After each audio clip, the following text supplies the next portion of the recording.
কেন আপনি আহলে হাদিস যুব সংঘ থেকে বেরিয়ে আসলেন, তাই না? আচ্ছা শোনেন, ভুল হয়েছে। শেখ আব্দুল সামাদ সালাফি, তাকে কেন বের করে দেওয়া হয়েছে? জিজ্ঞেস করো প্রফেসর ডক্টর মুস্তাউদ্দিন সাহেবকে, তাকে কেন বের করে দেওয়া হয়েছে? আপনি বুঝতে পারেননি? আমি তো ছোট মানুষ, আমাকে জিজ্ঞেস করবেন কেন? আমি এই প্রশ্নের উত্তর দিব না। এখনো যদি বলতে শুরু করি, প্রত্যেকটা প্রেক্ষাপট বলা শুরু করি, অনেক কিছু বলতে পারবো, কারণ আমাদের চোখের সামনে সব ঘটেছে, আমরা সব জানি। আমি বলবো যে যারা এগুলো কথা বলছেন, আমাদের মুখ খুলিয়েন না। আমরা চুপ থাকতে চাই, আমরা কারো বিষোদ্গার করতে চাই না। আহলে হাদিস আন্দোলন বাংলাদেশ আহলে হাদিস যুব সংঘ কখনোই কারো ব্যাপার নিয়ে এত নাক গলায়। আহলে হাদিস আন্দোলন বাংলাদেশ, মেহেরপুর জেলা। আসুন পবিত্র কোরআন ও সহিহ হাদিসের আলোকে জীবন গড়ি। বর্তমানে একটা কথা আমাদের মাঝে, আমাদের যুব সংঘের ভাইদেরকে বিভ্রান্ত করছে কিছুটা। সমকালীন একটা বক্তব্য আমাদের আহলে হাদিসদের মধ্যেই একজন ভাই কোন এক জায়গায় বক্তব্য দিতে গিয়ে বলছেন যে আহলে হাদিস আন্দোলনে কেউ থাকতে পারে না। তাকে প্রশ্ন করা হয়েছে যে আপনি কেন বের হয়ে গেছেন? তো বলছেন যে আমাকে প্রশ্ন করার আগে আপনি অমুক আলেমকে প্রশ্ন করুন, তিনি বের হয়ে গেছেন, তিনি কেন বের হইলেন? অমুক আলেমকে প্রশ্ন করুন, তিনি কেন বের হইলেন? আরেকজনকে প্রশ্ন করুন, তিনি কেন বের হলেন? এই কথাগুলো বলে চরম মিথ্যাচার করেছেন আহলে হাদিস আন্দোলনের নামে। আহলে হাদিস আন্দোলন থেকে যারা বের হয়ে গেছেন, তাদের বের হওয়ার কারণটা কি? এক নম্বর কারণ যদি বলি, এক নম্বর কারণ হলো দিন আর দুনিয়া। যাদের দুনিয়াবি স্বার্থে আঘাত লাগে তারাই বের হয়ে যায়। আমি জোর গলায় বলতে পারি, পুরা আহলে হাদিস জামাতের মধ্যে মোহতারাম আমিরে জামাত প্রফেসর ডক্টর আসাদুল্লাহ গালিব স্যারের মতো এত পরহেজগার মানুষ এবং এত দুনিয়া বিমুখ পরকালমুখী মানুষ আমার জীবনে আমি দেখিনি।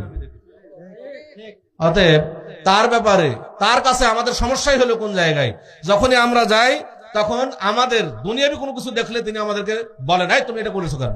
কারণ এটা যদি আমার হাতে ঘা লেগে যায় তাহলে তো সমস্যা। আমাকে বুঝতে হবে যে তিনি যা বলছেন আমার পরকালের জন্য বলতেছেন, তিনি যা বলছেন আমার জান্নাতের পথ ঠিক রাখার জন্য বলতেছেন, তিনি নিজের স্বার্থে বলেননি। কিন্তু যখনই আমি মনে করছি যে আমি একজন আলেম মানুষ, আমার বক্তৃতা টাকা পয়সা নিয়ে বক্তৃতা দিচ্ছি, আমাকে বলছে তুমি টাকা পয়সা চাও কেন? এই কথা বললি আমার হাতে ঘা লেগে গেল, তাহলে তো চলবে না।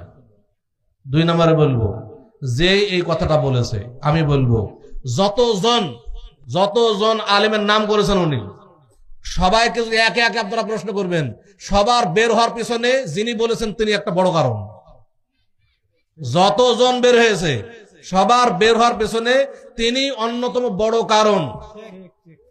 এবং তার বের হওয়ার পরে আরেকটা জিনিস দেখবেন, তিনি যখন বের হয়ে গেলেন তারপরে আর একজনও বের হয়নি। তার কারণ হলো কি?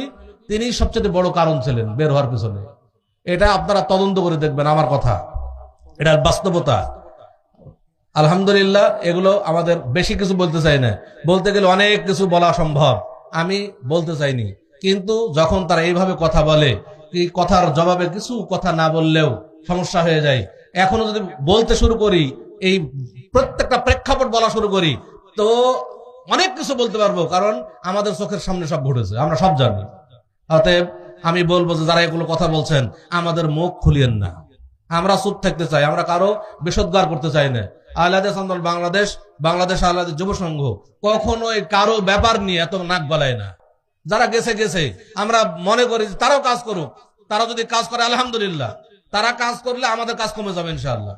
আমরা কখনোই তাদের কাজে বিরোধিতা করি না, কোন সংগঠনের কাজে আমরা কখনোই বিরোধিতা করি না। অতএব এগুলো থেকে বিরত থাকবেন।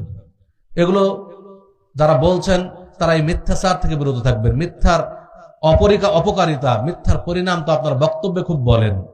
তাকওয়ার উপকারিতা, তাকওয়ার গুরুত্ব খুব বক্তব্য দেন, কিন্তু নিজের মধ্যে কতটুকু তাকওয়া আছে একটু নিজে যাচাই করে দেখুন। আল্লাহ তাআলা আমাদের বিষয়গুলো বোঝার তৌফিক দান করুন।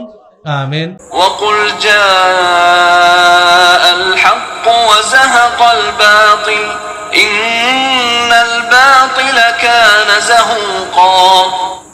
এবং বলো, সত্য আসিয়াছে এবং মিথ্যা বিলুপ্ত হইয়াছে, মিথ্যা তো বিলুপ্ত হইবারই।